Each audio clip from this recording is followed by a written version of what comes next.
Greetings again, Pastor Rob Harrell with another talk from the chair. I want to say a few words about the matter of making judgments. Making judgments. It is so common nowadays to hear people say, "Don't judge me. Do not judge." Or they will boast a little bit and say, "I don't judge people."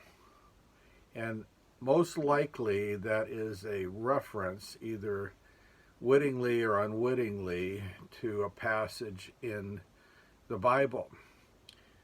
The place that they may be referring to is found in the Gospel of Matthew, the 7th chapter, which is the end of the Sermon on the Mount, as it is called. Jesus gave one of the most profound, if not the most profound, messages covering all kinds of topics. And as he comes to the third portion of that speech, if it is indeed one particular speech, he speaks on the matter of making judgments. He says very clearly, "Do not judge. For with the pronouncement that you will make, it will be measured to you, and the measurement that you make, it will come back upon you." And I'm paraphrasing there. Do not judge. And so people rush to an understanding, and I would say a misunderstanding, of what he was getting at in that very message there. What he was trying to say, and what he was in fact saying, was that we are not to be hypercritical individuals.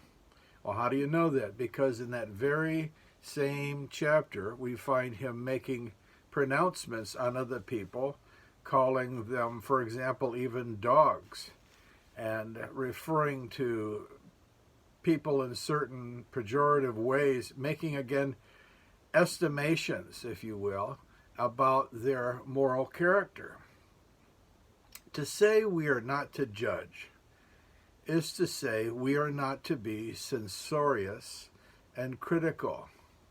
So when we say do not judge, what we're not saying is do not think.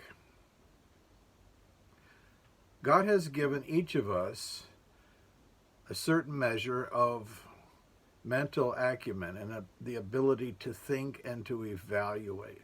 So I use my mind critically, in other words, with a sense of trying to determine things each and every day. If I go to the fruit market, I go up to the grocery store and I want to get some fruit, and I'm looking through the oranges, for example. I'm determining which fruit I think I prefer. I don't just unwittingly pick out any old fruit because it's nearest to me. I determine, I differentiate, I discriminate. I make a judgment, and I'm evaluating as to the condition of the particular fruit. You do this all the time. I do this all the time. We cannot go a day without this kind of evaluation and this determination, as it's just a part of our everyday process. This is our life. Jesus is not saying don't think, don't judge. Every time we read a book, we're making judgments as to whether or not we like what we are reading, whether we think it's true in fact. Every time you hear someone speak, you're making determinations about them, about the speech, about its validity, and so forth. Jesus is not again saying, do not think. So when we hear a person say something, for example, that may be, in our estimation, outlandish, we cannot just stay neutral. He's not calling us to just stay flat in our opinion and our view of things and make no determination about the validity of that whatsoever.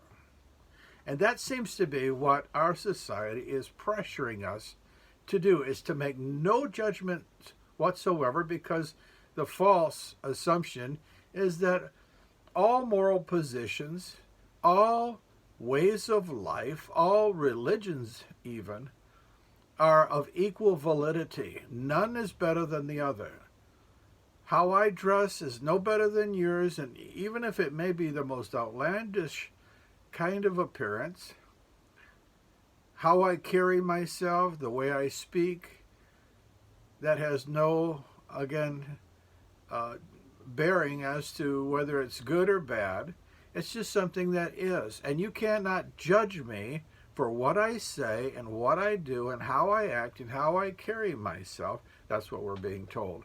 So it is not there, again, a commandment to shut off your mind and make no determination about anything. Rather, on the other hand, he's saying do not be hypercritical.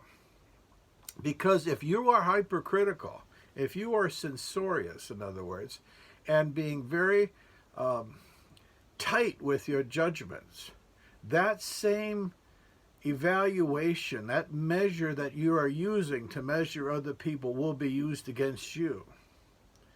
For example, if I have a ruler and I have 1 inch here, and I only give people 1 inch of wiggle room here, that same amount will be applied to me as I stand before God. We are not called to be judges in that sense. There is only one judge, and that is Jesus Christ, and he will judge every one of us when we stand before him on the other side of eternity. It is appointed for each and every person once to die, says the Bible, and then comes the judgment. I am to leave the final judgment with him. And Jesus there again is warning us in Matthew 7 to go easy on people. I need to hear that, so do you, right?